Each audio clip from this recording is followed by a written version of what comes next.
Hey guys, it's Moose, and today I'm going to tackle a very common question, which is how do I get tack sharp images?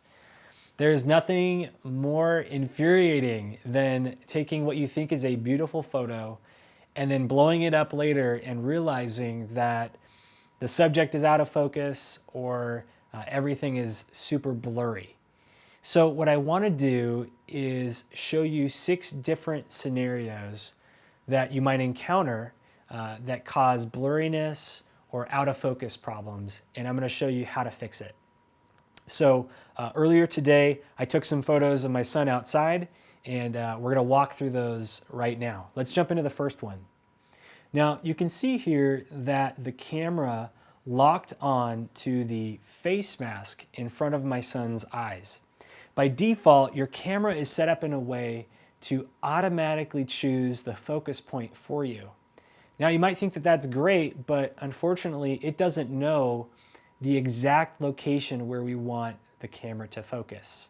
So in order to fix that, we need to change the AF mode to another option, and that is to allow us to choose the focus point. So you can see here on this camera, this is auto area AF, and all I'm doing here is changing it to single point AF. And how you do that on your camera can vary by manufacturer, but basically you just want to change your AF mode to where you can control where that AF point is.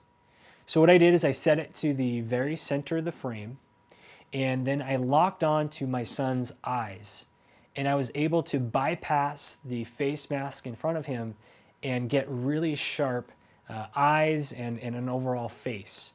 So this is really helpful whenever you're shooting through something to something in the distance. So if you're trying to photograph a bird and you're trying to get through some branches, if you leave your camera set up to automatically choose those focus points for you, most likely it'll probably lock onto the branches and not the bird. So by setting it to the single point AF or the single AF point, you'll be able to determine exactly where you want to focus. Now let's jump to the second example here. Now this happens to me like way more than it should, but when I'm in this mode where I'm selecting the AF point, sometimes I'll accidentally nudge it to the left or to the right, and I'm trying to focus on something right in front of me and it's just not focusing. So you can see here in this shot, the camera focused on the background. And it did exactly what I told it to do. However, this was more of a user error. I needed to move that focus point over. And here on this camera, it's really tiny. I don't know if you can see that. There's this focusing screen over here. So what happened was that focus point was all the way over, over here to the left. And so all I had to do was move it over here to the right. And you can see here in this second shot that now he's nice and sharp and the background is blurred. Let's jump to the third example. This is called camera shake. Camera shake is the little tiny movements that you make when you're holding your camera in lower light situations. If you're shooting outdoors in bright light, you're probably not going to have any trouble with it. But if it's late afternoon, early morning, or if you're shooting indoors, you're going to run into camera shake. The remedy to fix that is a fast enough shutter speed to freeze your hand movements. And here's the trick. We want to use a shutter speed value that is higher than the focal length number that we're using. I know that sounds super technical, so let me show you here. Right now I'm using a 50mm lens. So I want to use a shutter speed of 1/50 or higher in order to eliminate camera shake. So let me just show you here on the back of the LCD screen. This is the shutter speed over here. So let's say I was all the way down, which I was in this first shot, and I was at 1/30. And that was much too slow for this lens, so it recorded my movements. So to eliminate that, all I had to do was increase my shutter speed to 1/60. And you can see here in this second shot, now he's nice and sharp. The shutter speed is fast enough to freeze my movements, and I was able to get a nice sharp shot. Now what happens if our subject isn't standing still? What if our subject is moving erratically or super fast? Well, then we need to use an even higher shutter speed. Now, a common question I get is why not just use the fastest shutter speed on my camera? And that was one of the most difficult things for me to understand as well. But basically, if you use the fastest shutter speed on your camera is going to have to use higher ISOs. And higher ISOs lead to lots and lots of image grain. It desaturates the photo, it removes contrast. It's not good. So we want to make sure that we use a shutter speed just fast enough to freeze our subject's movements. So here in this example, I had my shutter speed set to 1/100, and it was much too slow to freeze my son running across the frame. You can see there's some blur there in his feet and in his hands from sort of running with the ball. So what I did in the second shot is I increased the shutter speed to 1/640. And in doing so, it freezed all of his movements. Now, this will be a little bit of trial and error. So depending on what you're photographing, take a couple test shots. I generally like to start at a shutter speed around 1/500 for a moving subject and then move up from there. So like for professional sports athletes, you'll probably be in the range of 1/1000 or 1/2000. So again, it's just going to have to depend on what you're shooting and how fast they're moving. Okay, let's move on to the fifth example.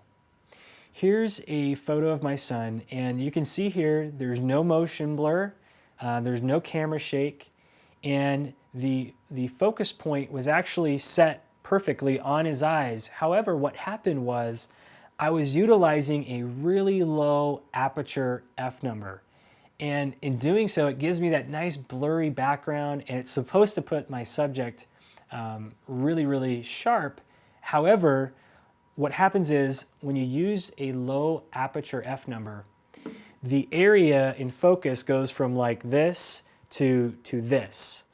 So if you or your subject move forward or backward, even in the slightest bit, they can fall out of the area in focus.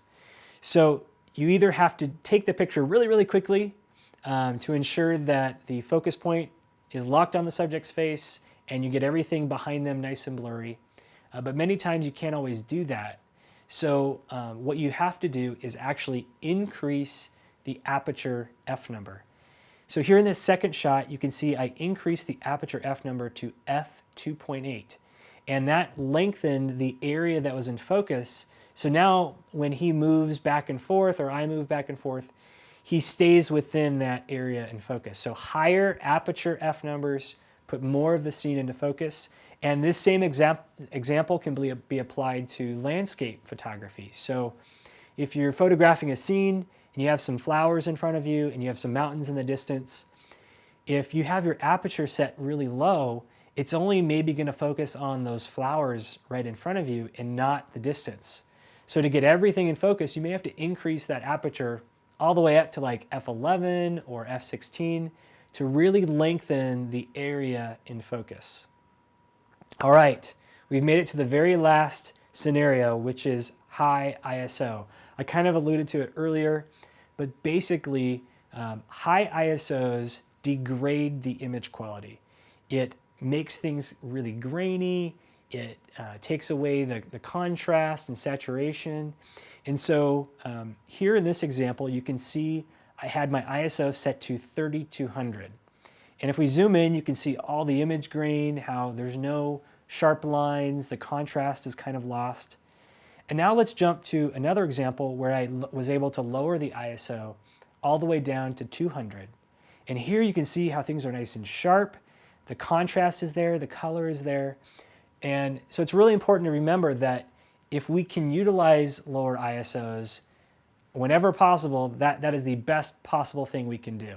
So there you have it, 6 scenarios. I know it was a lot to consume. What I'll do is I'll actually leave sort of a table of contents below this video in case you want to come back at a later time and rewind or fast forward to that section to be able to sort of remind yourself how to fix that problem and how to get sharper images. If you guys have questions about your camera, getting sharper images, getting your subject nice and sharp, just leave a question below and I'd be happy to answer it.